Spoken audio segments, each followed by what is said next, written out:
सेठ जी, वो महाशिव भक्त जी भीतर क्या कर रहे हैं? धधक धधक धधक रही है आग, जिनके नेत्र में चमक रहा है चंद्र, जिनके दीप्त भाल क्षेत्र में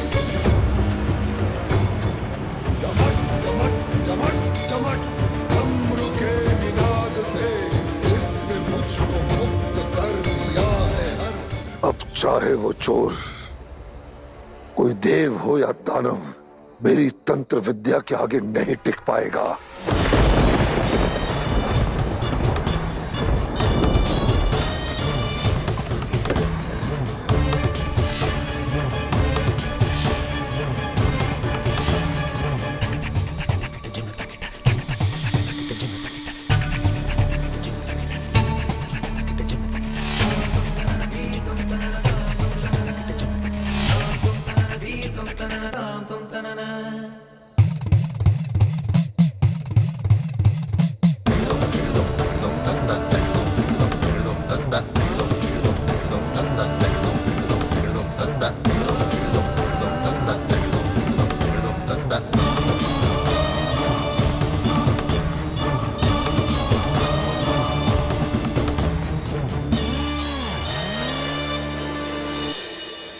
क्या हुआ महादेव?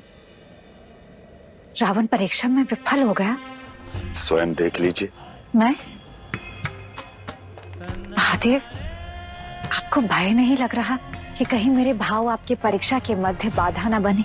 देवी, क्या कभी परिणाम की चिंता कर परीक्षा सरल हो सकती है? कदापि नहीं। तो फिर मैं क्यों भय और चिंता से युक्त रहूं?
मुझे कोई बचाओ, अग्नि लगी। अग्नि, अग्नि बचाओ।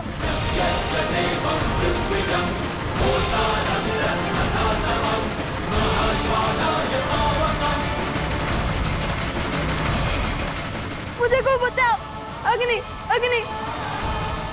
दुष्ट, चोरी करते हो, देखो उस पापी के साथ क्या होता है।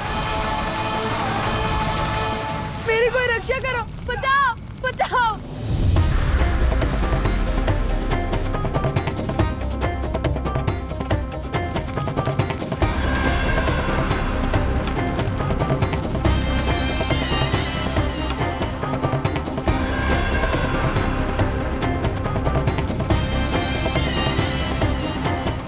कोई रक्षा करो, मेरी कोई रक्षा करो।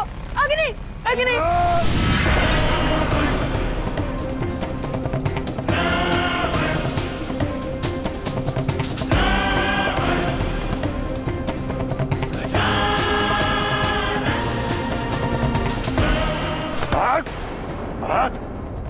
छोड़ो छोड़ो छोड़ो, मुझे छोड़ो, मुझे जाने दो।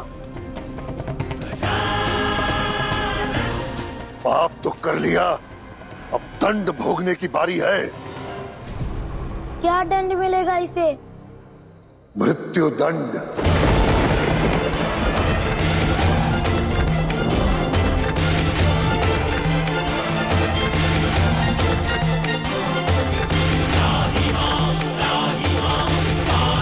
मुझे जाने दो, नहीं मुझे जाने दो।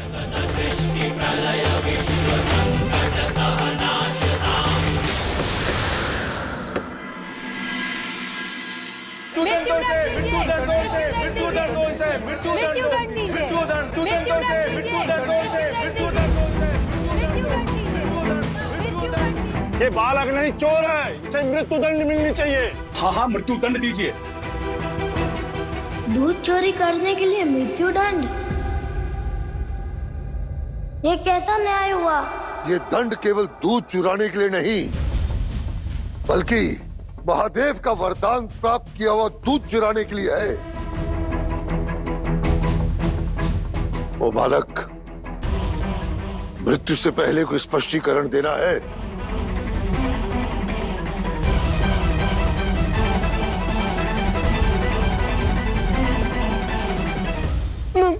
मेरा नाम बरसुंड है। इन बछड़ों की भांति मैं भी बहुत भूखा था। मेरे पास दूध क्रय करने इतनी धनराशि नहीं थी, इसलिए मैंने गौ माता का दूध ले लिया और सभी निर्धनों में बांट दिया। मैं तो केवल अपने पेट की भूख मिटाना चाहता था, मुझे किसी को क्षति नहीं पहुंचानी थी और महादेव के वरदान का अपमान भी नहीं करना था। मौन। मैं न्याय शास्त्र का ज्ञाता हूं।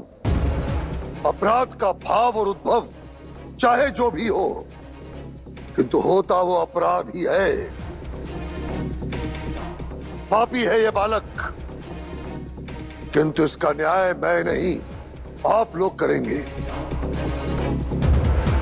पकड़ा गया तो स्वांग रच रहा है, मत छोड़िए इसे, मार दीजिए। मृत्यु दंड दीजिए इसे। मृत्यु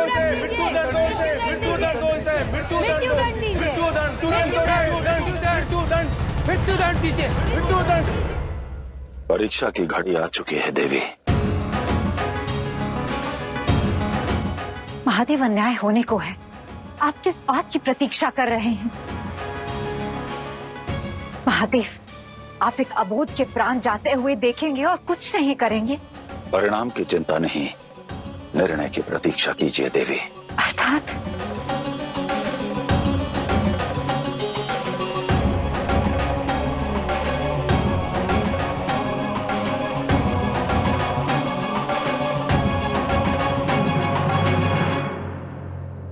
ये लीजिए।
तुम सब पापियों ने एक भूखे बालक का पेट भरने के स्थान पर उसका अंत करने चले थे।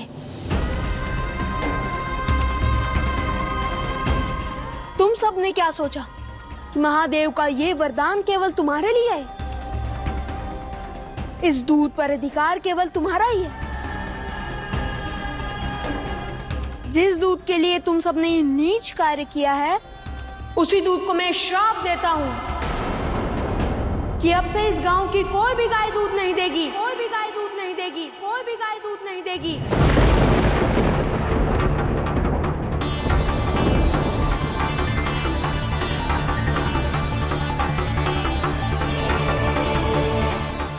ये कैसे संभव है?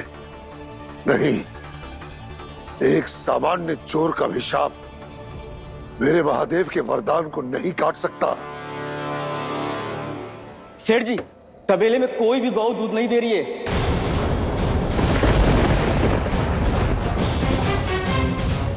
और तो और सारे पात्रों का दूध भी लुप्त हो गया। पूरे गांव में दूध का एक बूंद तक नहीं है।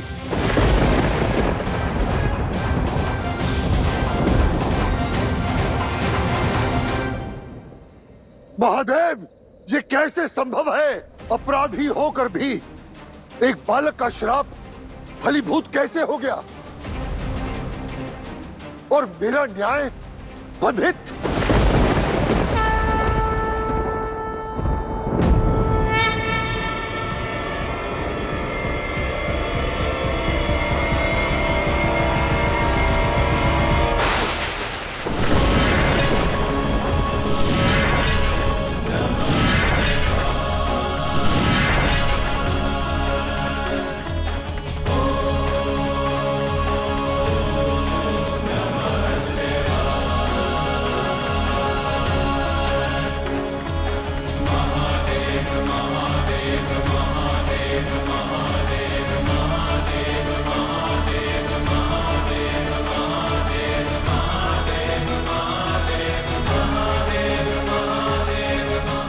महादेव,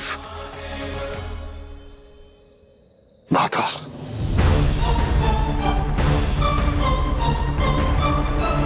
मूर्ख हो तुम। ये न्याय नहीं, अन्याय है।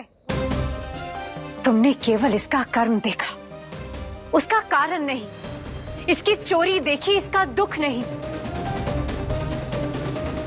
और जब उसने तुम्हें अपनी पीड़ा बताई तो उस पे दया करने के स्थान पर तुमने उसे दंड दिया।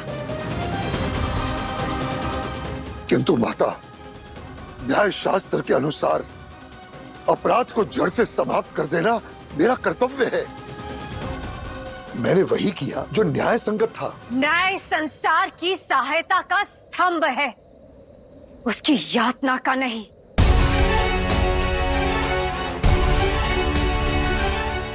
किंतु माता, उस दूध पर पहला अधिकार तो इस गांव के लालन पालन करने वाले का था ना? नहीं, गाय का दूध उसके बछड़ों के लिए होता है, मनुष्यों के लिए नहीं।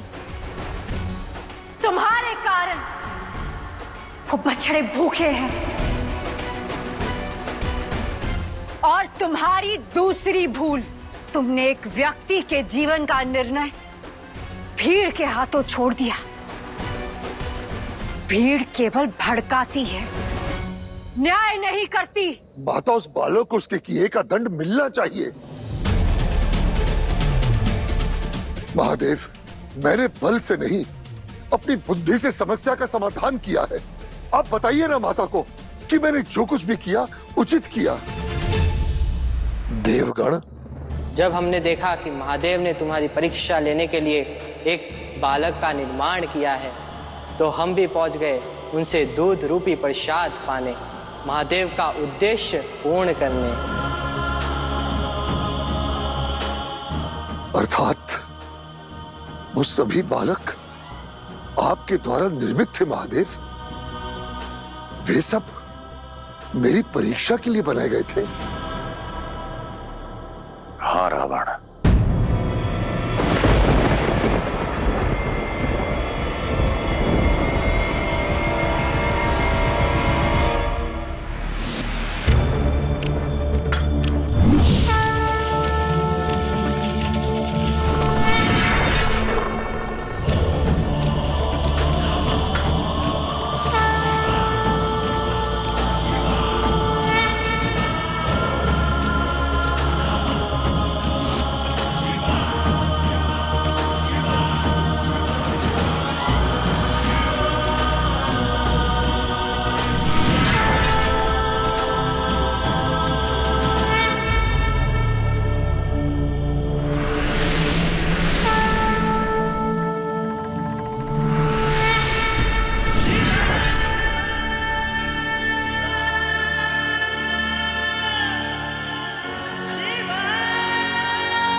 सबूत बालक का अंत नहीं हुआ,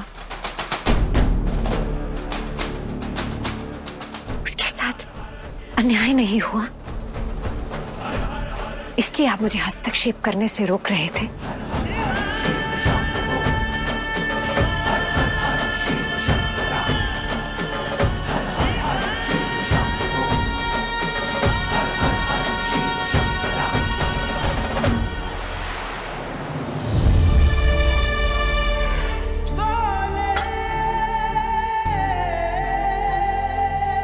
हमें क्षमा करें महादेव, हमसे बहुत बड़ी भूल हो गई।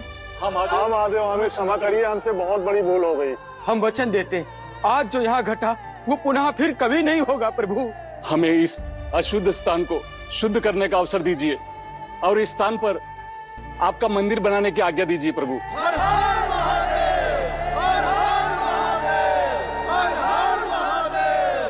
पौड़ी गढ़वाल का ये स्थान आज से कालांतर तक बरसुंड महादेव के धाम के नाम से जाना जाएगा, नाम से जाना जाएगा, नाम से जाना जाएगा।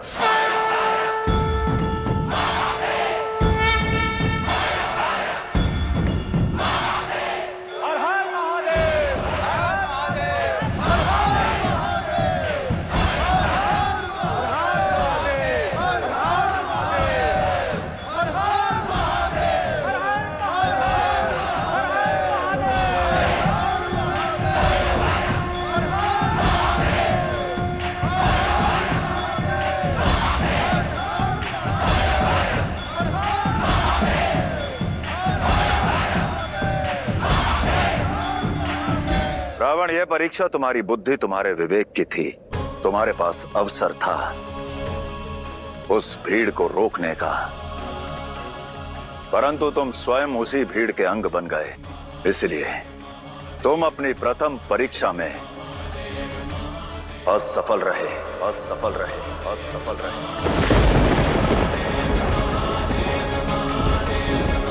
महादेव, मैं अपनी असफलता स्वीकार करता हूं, किंतु उसी के साथ साथ अपनी दूसरी परीक्षा का आग्रह भी करता हूं।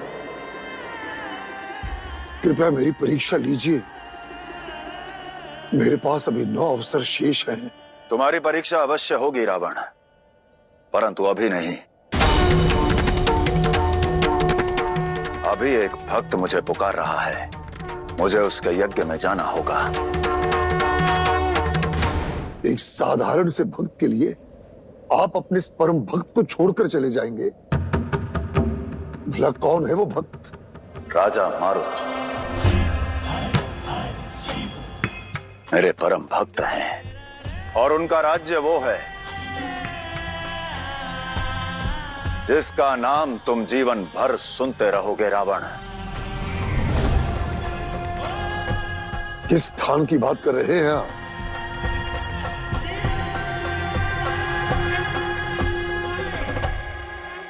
अयोध्या, अयोध्या, अयोध्या, अयोध्या।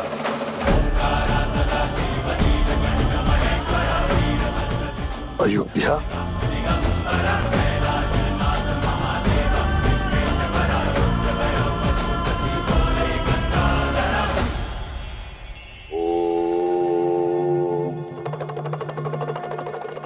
शब्द जितना सरल है उतना ही जटिल भी। एक उचित शब्द बड़ी से बड़ी बात का अंत कर सकता है और वहीं एक अनुचित शब्द युगों के सबसे घोर युद्ध का आरंभ बन सकता है। कटु शब्द कमान से निकले उस बाण की भांति हैं जो सीधा हृदय पर घात करते हैं, वर्षों के बने संबंधों को समाप्त कर देता है। इसलिए शब्दों के बाण सदैव सोच विचार कर छोड़ें। कब कौन सी बात किसकी बुरी लग जाएगी इसका विचार कीजिए। कभी भी किसी को आहत करने वाली बात ना करें। स्मरण रखें, जब दूसरों को सुख देंगे केवल तभी सुख प्राप्त करेंगे जब अपने आगमन से इस संसार को शीतलता देंगे, तभी मन को शांति प्राप्त होगी।